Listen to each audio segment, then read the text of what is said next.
John. We found her. Ageless is a story about a power-hungry man chasing a little girl. Chloe, our main character, is a 10-year-old girl who has a power that our other main character, John, really wants. He knows if he can uncover whatever this mystery is, that I think he can further himself, his career, his life, anything. Just there's power there that he wants, and he's going to get it no matter who gets in his way. John is a very clouded and closed-minded person, where all he can see is exactly what he wants, and that is power. He doesn't see family, he doesn't see love, he doesn't see how he's affecting others, he doesn't see who he's hurting in the process. All he can see is, there's the power, I want it. How can I get to it, and who can I chuck to the side to get to that power? Alan's bodies don't just disappear. I've known that family for a very long time. I know what she looked like as a kid. Something is going on, and if we can find it, do you realize what we can do with it? Alan is John's sort of right-hand man, sort of lackey. He does the dirty work that John doesn't want to do or be caught doing. He's a very serious character, almost mysterious a little bit, but at the same time he's got a heart of gold to a point. He doesn't want anything bad to happen to this little girl, but he knows what his job is to do, and he knows he has to go through with it. Alan was brought on by John because basically Alan believes that he owes his life to John due to a occurrence that happened sort of before the story begins. Alan goes along with what John says, but there's always sort of a consciousness with him where he's not just doing this like John, who John doesn't think twice about putting a gun to somebody's head. Alan does think twice about these things. Alan is trying to find the moral value with what he's doing, and if it breaks that moral value that Alan has, he may hesitate, he may not want to do some things, but eventually he's forced to because of this unwarranted sense that he owes something to John. We've got orders to bring her in alive. No questions asked. But the one thing is that he also wants it to end. He wants to end this entire saga of chasing Chloe, but he's scared of how that will end, because he knows that if Chloe is caught, then she's going to go through hell because John wants whatever she has. But if she's not caught, then it's just going to continue. The chase is going to continue. It's never going to end because of John's obsession. I want her alive.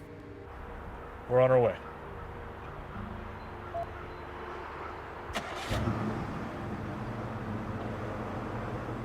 The Hounds are basically a group of men with a pack of dog mentality. They're my lackeys, basically. They're kind of the same way as Alan. They're almost split in the way that they react to situations. Some are like Alan, some are a little bit more like John. Dean is the vicious one. Dean is the one that's going to go in there right from the get-go as Jack and Chris sort of wait to pounce. I see Dean as almost a Rottweiler of this group of people. Now, he is someone who will not think twice about punching a child. Jack and Chris are still very vicious. They will take out whoever's in their way by any means necessary, but they're more of the think twice about it kind of people, where Dean is not quite that. What the hell are we doing? Chasing a little girl? My favorite characters from Ageless are the Hounds, because they're the only characters in the whole story that don't know what the investigation's about. So they just jump into it and do what they're told, even though they have no clue what's going on. Follow my orders, and remember, who wants her alive? Let's move.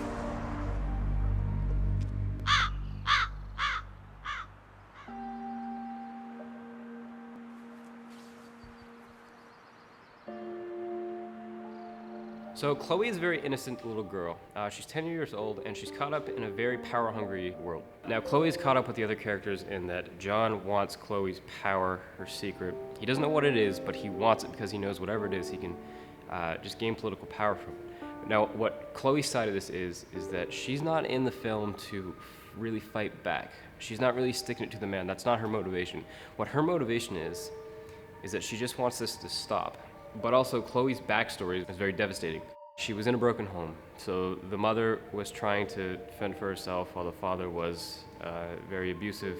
As her childhood progressed, she became more of a victim of her father, and now that she's out of that situation, she's almost back into it, because now John is now almost become her abusive father in a very different sense. But Chloe, in a nutshell, is very a broken character. She just really wants a home. It's nothing. Again. I know that they're out there looking for me. I know that he's making them look for me. I know that he knows about me and what I can do. She has what he wants. He will reign supreme in the end, come hell or high water. But that's okay. I now know that they're scared.